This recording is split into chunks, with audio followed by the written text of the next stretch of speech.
Taong 2022 nang bumisita si Lara sa kanyang mga kamag-anak para sa isang salo-salo. Pero habang mahimbing na natutulog ang dalaga, bigla siyang ginising at ginahasa ng kanyang pinsan na si Kaloy. Gusto ko siyang magdusa. Gusto ko pong parusahan yung sarili niya. Gusto ko siyang mamatay. Gusto ko siyang mabulok sa loob ng bulungan. Gusto ko magdusa siya sa ginawa niya sa akin. Ang suspect, sangkot din pala sa iba pang kaso ng panggagahasa. Itinuturing ngayon na most wanted at serial rapist. Kota ka na! Hanggang sa nakatanggap ng tip ang CIDG DSOU na nagtatago ang suspect sa isla ng Mindoro. Nung napag-alaman namin na nandun sa Mindoro, bumuo kami ng isang tracker team dito. So yung tracker team namin dito, nakipagtulungan dun sa aming mga tropa dun na mga taga-Special Action Force. Kahit dagat pa ang pagitan, wala ka ng takas ngayon, sir! Pagdating ng mga operatiba sa lugar, napag-alaman nilang lumipat ito ng baryo. Hanggang sa na-locate nila ang tinutuluyan ni Kaloy sa isa pang liblib na lugar sa Mindoro. Mabigat ang kasong kinakaharap ng suspect.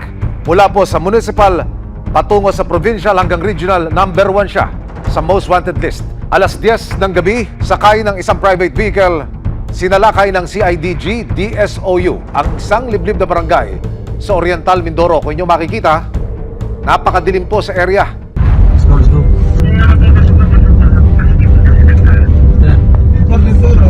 Salubungin niyo kami. Sa pamamagitan ng impormasyon na ibinigay ng isang nagmalasakit na citizen, ang suspect ay makikita sa isang inuman.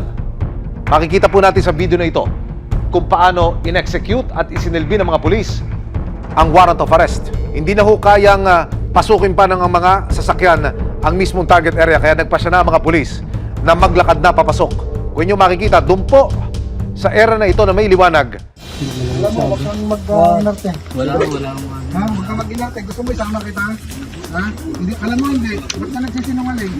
Wala po talaga kaming alam, sir. Pinatuloy ng nanay dito, sabi dito na bukas mo lang sa Wala amin po yan. kaming alam. Anong problema niya? Bakit siya pinatuloy dito? Iwalay sa asawa. Oh, Hindi daw nagka-problema daw sa asawa lang yan. nagka-problema sa asawa. Oh, may kaso para pagka ano po niya, may kaso po siyang panggagahasa. Agad na binyahe pabalik ng Camp Crame sa Maynila ang suspect.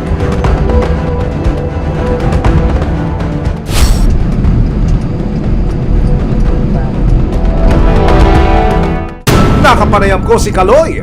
Ano masasabi mo, brother? At ikaw inaakusan at ikaw kinasuhan ng pang-abuso, panghahalay. Humingi po ng pasyensya.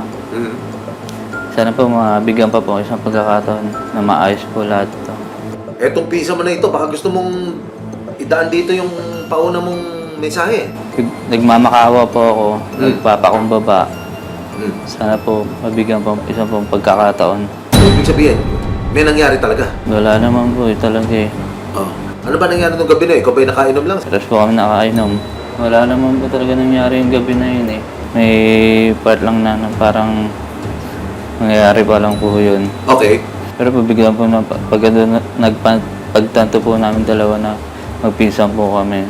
Sa kabila ng pagtanggi, nanindigan si Lara sa paratang niya laban kay Kaloy. Kaya, tuloy ang kaso si Kaloy Calaboso.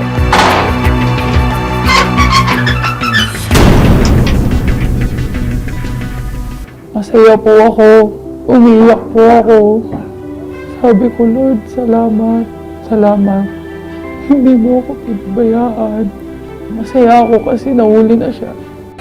May ebidensya, resibo, walang lusot ang may atraso.